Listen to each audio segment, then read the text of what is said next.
friend Deb today. Say hi, Deb. Hi. So I ran into Deb. She's got a unique business, which is advertised on the side of her rig, and we're going to take a closer look at her rig in just a few minutes. But I thought we'd take a few minutes and talk about how you got here, what's going on for you. So let's start with how you got here. How'd you get out here? All right. Well, I am from Michigan, and I basically went back to school last year and became an RV inspector. And then I hit the road in August, and I have a Class C 2000 Lazy Daze Class C motorhome. And I drove out here probably around December. So I've been out in Arizona since then, and here I am. Cool, cool. And so you've got this beautiful Class C, and I promise we really will take a look at it.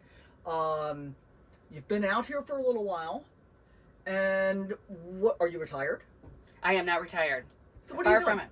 So what I wanted to do is, like, probably back in 2016, I started thinking about wanting to live on the road, but somehow I needed to make it work financially. Right. So I have a license as a physical therapy assistant. But I have that license in Michigan, and I couldn't take that on the road with me. So I wanted something else that I could do, and I also wanted to learn about RVs.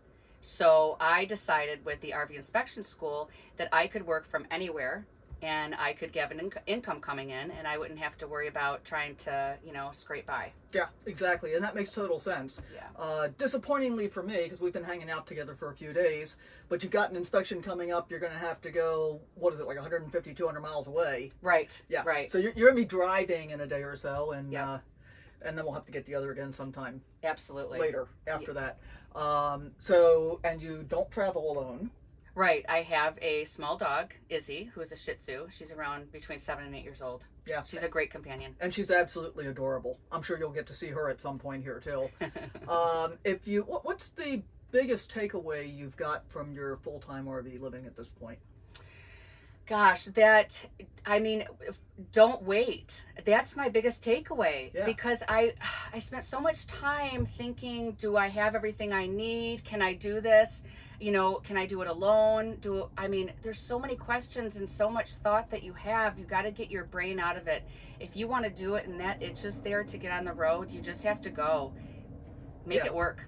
I totally agree. Totally agree. And I'll share a little bit of my story.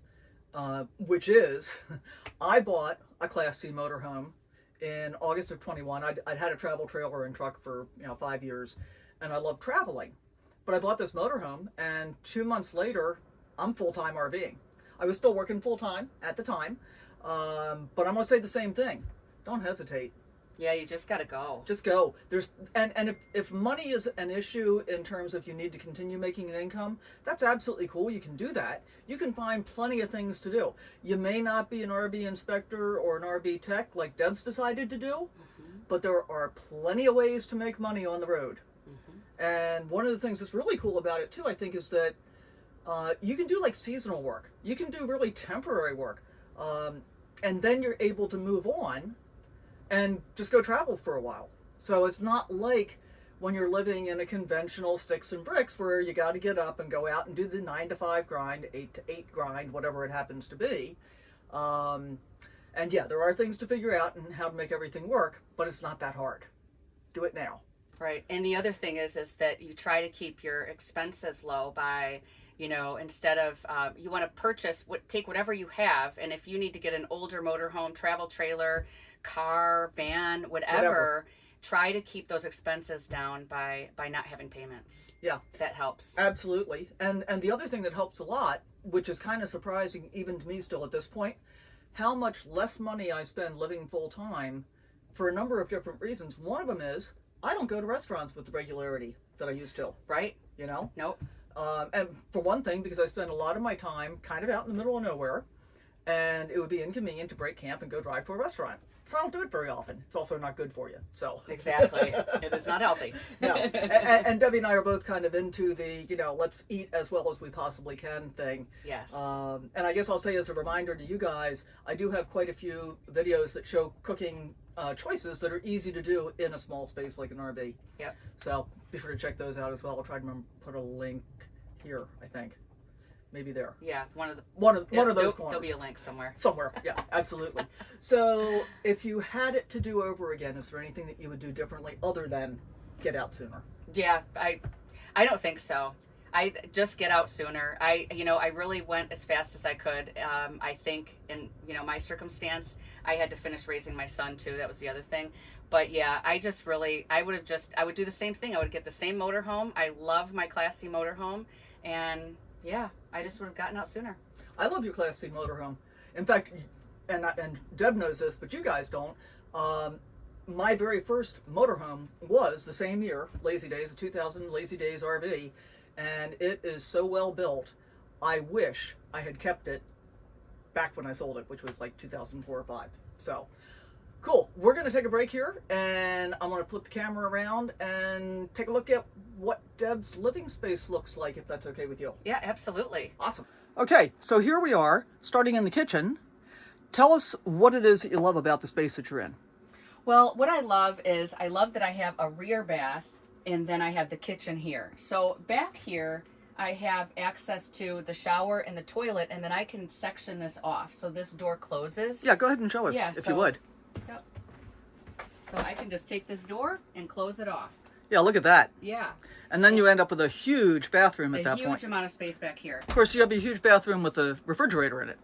Right. The fridge stays with me wherever I go. Yeah. No getting away from that. Right. So I have my fridge, and then here is a stove. Now I have an oven in this. I don't use it a lot because it takes up propane, and I'm trying not to, use up all my propane. So I'll tend to use like an air fryer or different appliances like that. I have an inverter so that I can.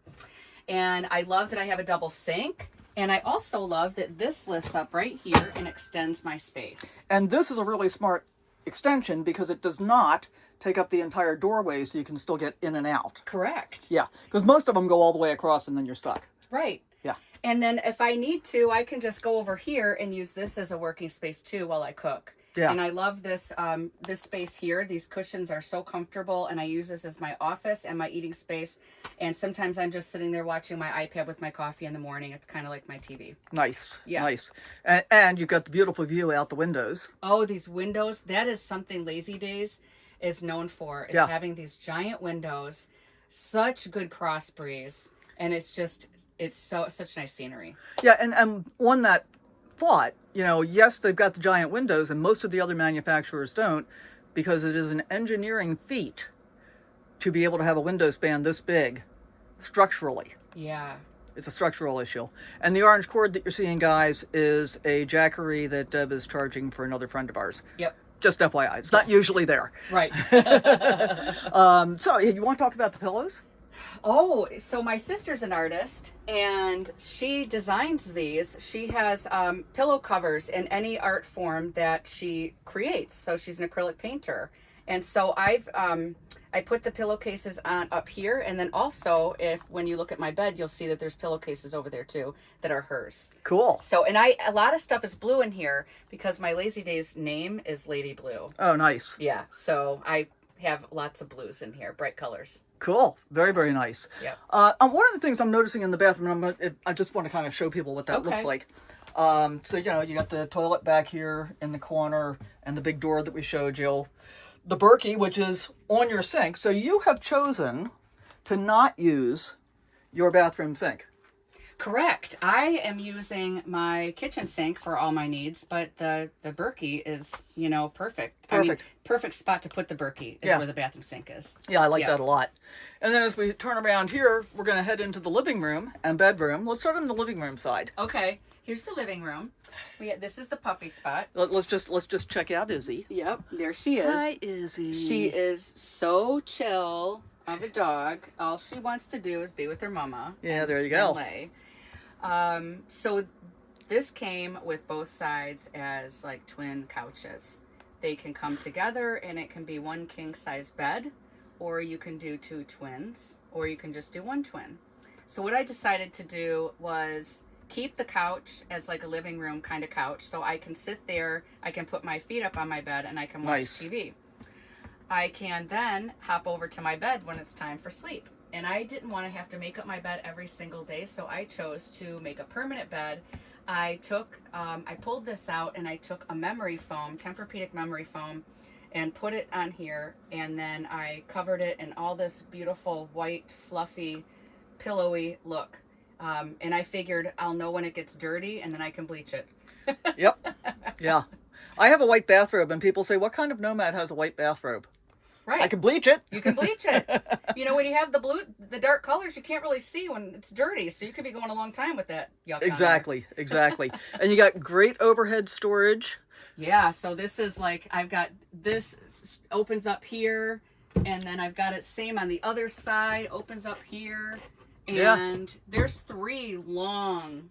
Oh yeah. There's another one over here over the dinette. Different things. And then this whole area that I won't open up because it's just, there's too much stuff in here. That is ostensibly a bed, right? This is supposed to be a bed, and I have used it for storage. So, which is awesome. It's a great place to store stuff. Yeah, definitely. So, yeah. Definitely. Okay, cool. Why don't we head outside and take a look at the outside features? Okay. So we've talked about a lot of things during this interview, Deb, and one of the things I haven't asked you about is how do you power your rig? So I have 400 watts of solar, and I have a 2,000 watt inverter, and I have 2 AGM batteries. And is that a system that you think is serving you well, or would you do anything different? The one thing I would do different is probably get more batteries or switch to lithium, because my battery bank, the 400 watts of solar will fill up my battery bank in the day, but it can be depleted in the evening once the sun goes down. And AGM batteries can only be depleted halfway, where lithium can be depleted all the way. So I either need more AGM batteries so that I can have more of a bank, or switch to lithium so that I can deplete all the way. And one of the things to think about with lithium versus AGM is that lithium batteries are lighter. Yes, much lighter. So even though you've got a bigger investment up front, it can be a lighter amount of cargo in your rig, which is really important for most people. Yes. And lithium batteries will typically last 10 or more years. AGMs will typically go, I think, about 4 years. Yep, 4 or 5 years for AGM. And yeah, so lithium's good all around. They just cost more up front. Yeah. And fortunately, coming on the market, we've been getting more and more choices in lithium, and the prices are coming down, just like they did with televisions. Right. And all the other electronics and stuff, right? Right, exactly. Pretty soon, like TVs, you can get almost free now. One of the things about the Lazy Daze that's really interesting is no matter what year it is, the paint schemes are always the same. They are. And you can see them driving down the road, and you're like, what year is that one? I don't know, because it's the same look as the 2000 from the 2022. Yep. So it looks very nice. The prior owner took very good care of it. And the only thing I did was I buffed it out to get rid of oxidation, and that really brought it up. It's beautiful. It look very clean. So I'm curious, do you still have the original CB in the cab? I do not. Okay, so you may not know this since you didn't get it new, and I bought mine new in 2000. Okay. So Lazy Daze always shipped with a CB radio in the cab, and I can't remember what channel was I think it was channel 6 was the Lazy Daze channel, and you were supposed to keep it on and tuned to that channel, so when you were driving down the road and you'd see another one, you key the mic and say, "Hey, Lazy Dazer." Oh, that's awesome. I had no idea. Yeah. So pretty cool. Yeah, Lazy Daze family, they like to stick together. There's lots of groups around, and when you spot another Lazy Daze, you're like, oh my gosh, look, there's one. Yeah. And 2000, 450 chassis. And then the only thing is that the awning is not functioning properly. It's a manual awning, and the latch broke, and it won't lock in to place. So I had to put strips around it so that I could keep it locked in there. And the cost to replace one, it's going to be around $1,000 is what I estimated. And I'm just not in a hurry to do that, because when you're out in the desert like this, there's always wind. So let's just take a walk around. We've got the LPG, and then are these other two both just storage, or? Right. So it's the propane, and then these two are storage. Nice. And then this one's storage over here as well. Cool. And this is the back of the refrigerator. Right. So, and then your water heater right there. Yep, got my water heater. This is the furnace area. Yeah. So, and then I tow this car and that's a 2014 Honda CRV. Tows well? It tows very well, except when you're towing, you have to make sure that you are charging the battery. Mm-hmm. It's something that I didn't realize would happen when I started towing, and my battery was dying. So I have to get some wires hooked up from the motorhome here to a 7-pin to get it to charge the battery. So for now, I pull fuses and. Yeah, and that's another great point too, Deb, is that, people think everything is very complicated and they've got to have everything figured out before they can start. Right. But you don't. You don't. You can do it a little bit at a time, you can work through stuff, and you found a workaround until you get that addressed, and, it makes total sense to me. Right, when I first started driving this, I didn't use a towed. I didn't have it, like I came out here last year and I did not tow anything. I just had, it was just my motorhome. Mm-hmm. And I really wanted to have a vehicle. So that's what I worked on for this year. Awesome. So got all that hooked up, and now I can take it everywhere. And I got my bike on the back of the car. Yeah, so there I you have go. all my toys. All the toys at once. Yeah. You got a really nice ladder to get up on the roof. Yep. And I've always liked the roof layout on the Lazy Daze as well. So you got a gravity feed freshwater fill or no? I have the water fill is actually over here. This is city water connection. Okay. And then I just have the water fill right over here. Right. And I have a nice big tank that's on the inside, so I don't have to worry about Freezing or anything like that, which is one feature I really love about the Lazy Daze. Yeah. Don't look at this cubby this cargo space right here. I have it taped right now because the lock broke on the inside, and I noticed when I was driving down the road it was flapping open. So we're not actually looking at that. Yeah. Don't look at this. Pretend it's not here. You don't see anything. Well, and the truth of the matter is that we're all going to have things come up. Mm-hmm. I backed into a rock and scraped up like the bottom back corner of mine. Fiberglass is a little messed up. Not the worst thing in the world. Yeah. But I mean, this is absolutely beautiful. The paint looks great. Yep. Really, really, really nice condition. She's a beaut. Yes, she is. Well, Debbie, I want to thank you so much for taking the time to talk with us today. I really appreciate it. Any final thoughts? Gosh, just get out there. And I always say, my motto for my business is be prepared to get out there. So just get out there and enjoy life. And speaking of business, yes. Let me just show you the magnet on the door. Be prepared to get out there. Be prepared to get out there. Deb's RV Services. And we're going to go ahead and add some contact information in the description down below, along with, last thing, you've got a YouTube channel as well, do you not? I do, and it's Deb's RV Services. Awesome. So we'll put a link to that too. Okay. I have a website, debsrvservices.net, and that also is a place where people can go to see more about what I do and what I'm offering, and it gives my contact information for what state I'm located in currently. Cool. So excellent. Excellent. Well, thank you so much. I really appreciate it. Thank you. All right. We'll talk to you later. Okay. Bye-bye, everyone. Hey, thanks for hanging out with me. Hope you enjoyed this video. If you did, I'd appreciate it if you subscribe, hit that thumbs up button, and always remember to sally forth, live your best life, go out and adventure in whatever way works for you.